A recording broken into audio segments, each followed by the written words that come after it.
Welcome to another episode of Driving with Slip.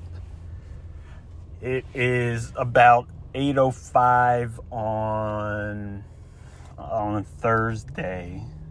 And first thing I'm going to talk to you about is, of course, the things that y'all came here for, which is, of course, my softball. The Ian Shawshanks did not get the W today. It was a tough game. We did not play well in the field. We did not hit. If you can't play well in the field and you don't hit, don't expect to win. So there you have that. I don't know if we're making it to the regular season playoffs. Hopefully we get our act together before the double elimination tournament. And I'll let y'all know how that goes. All right, but let's get into what the real thing that y'all came here for. I got some Braves talk, and I'm going to just tell you I got some Hawks talk. Because right now it's 8:06 and the Hawks are currently down 71-22. That's 71-22 against the Knicks.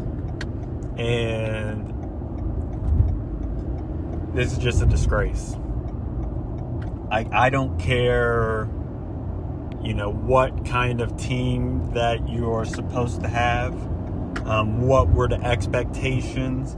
There is no way in hell that you should ever be losing 71-22 in the second quarter. It's just shameful.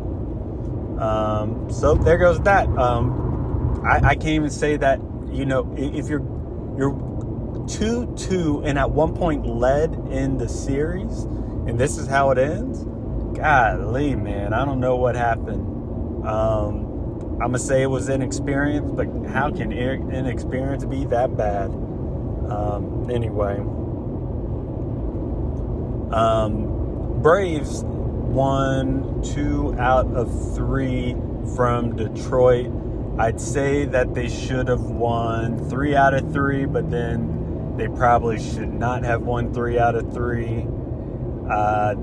They got an amazing walk-off from Matt Olson. In the Wednesday night game, and then the bullpen blew it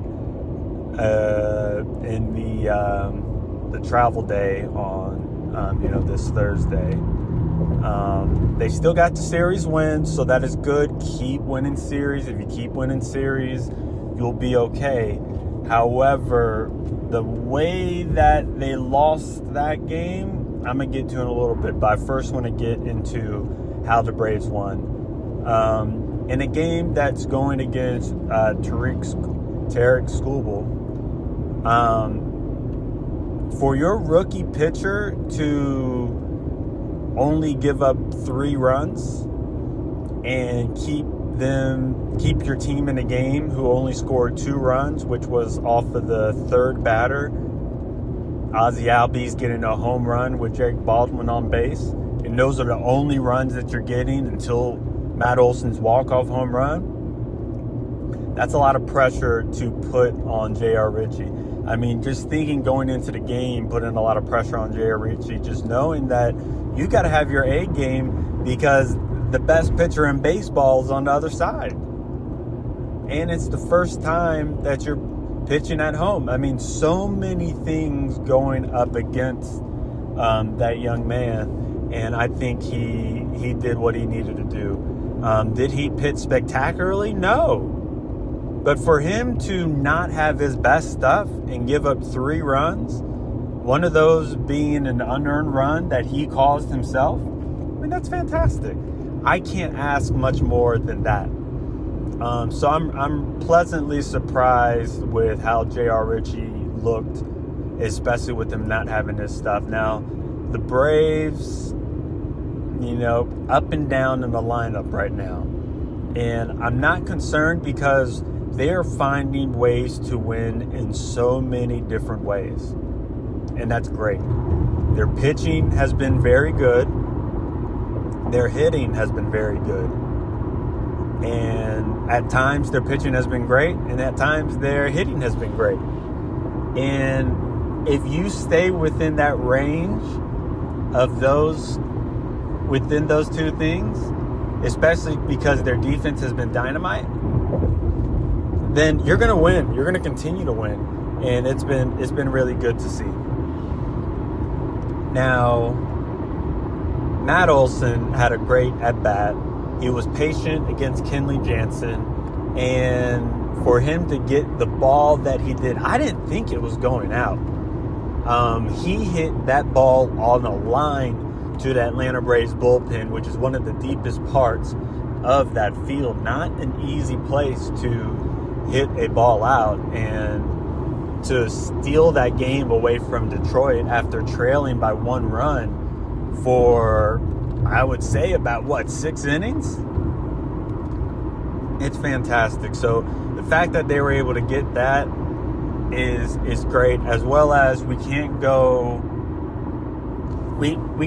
have it be unnoticed that the Braves, well, they desperately need Raisel Iglesias back. And right now, the Braves have 4 relievers that they can count on. Right now, that's Kenley, that's Derek Lee, that is Raisel Iglesias, who's injured right now, and Roberto Suarez.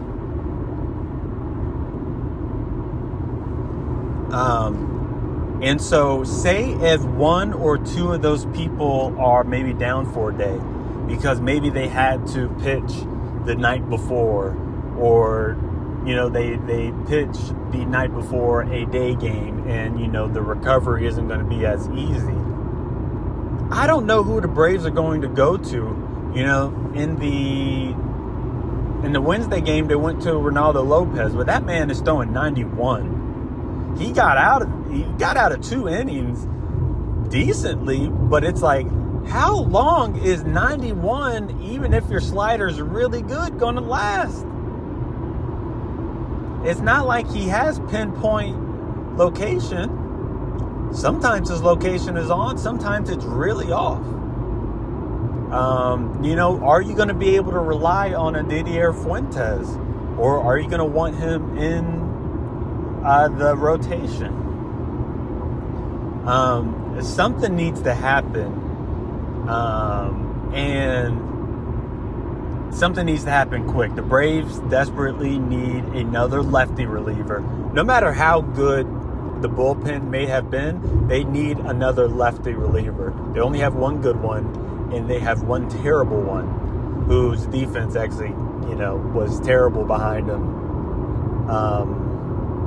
today. But still, he's not a good pitcher.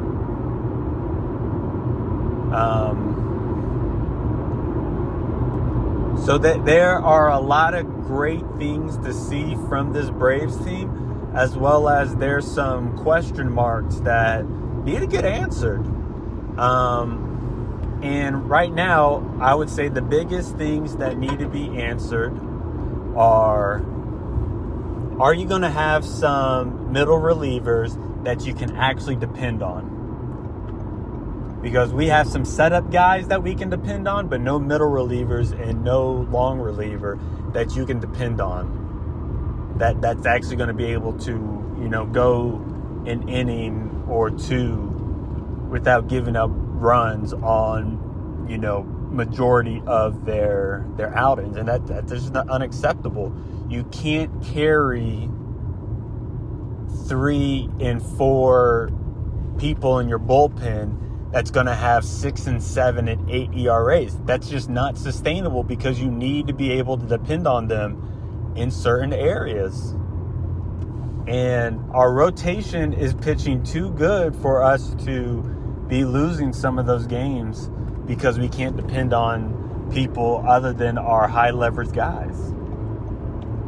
And, we've seen this story of how bullpens get blown out because they depend too much on their high level guys.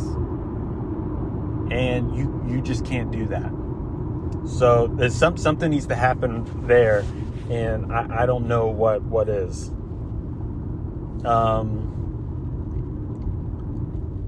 The other thing is, what are we going to do about Austin Riley? Austin Riley looks absolutely lost at the plate right now. and it looks terrible.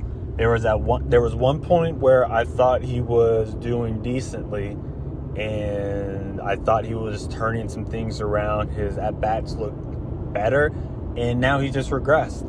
I think he's 2 for his last 40. Is that correct? 2 for his last 40 with like 14 strikeouts? That's your highest paid player in history for the Braves. The guy you thought he was going to be dependable, and I thought he was going to be dependable too, but goodness gracious, Austin, you got to be better than that. Like, he is a below average hitter right now. One of the worst in the league. And that's not going to cut it long term. You know, I think he was picked up a little bit by like guys like Mauricio Dubon.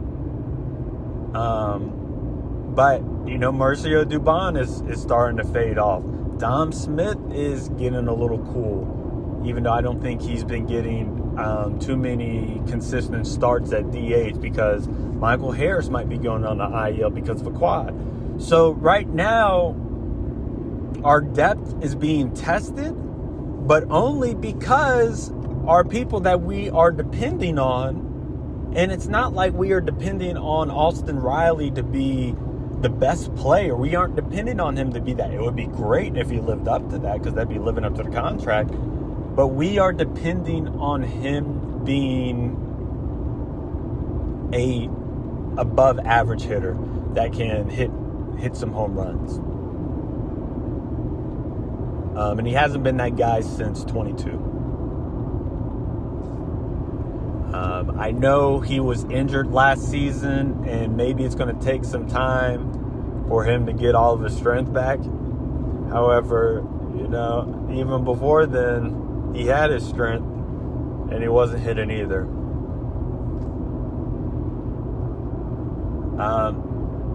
And then the last thing that I'm worried about is left field.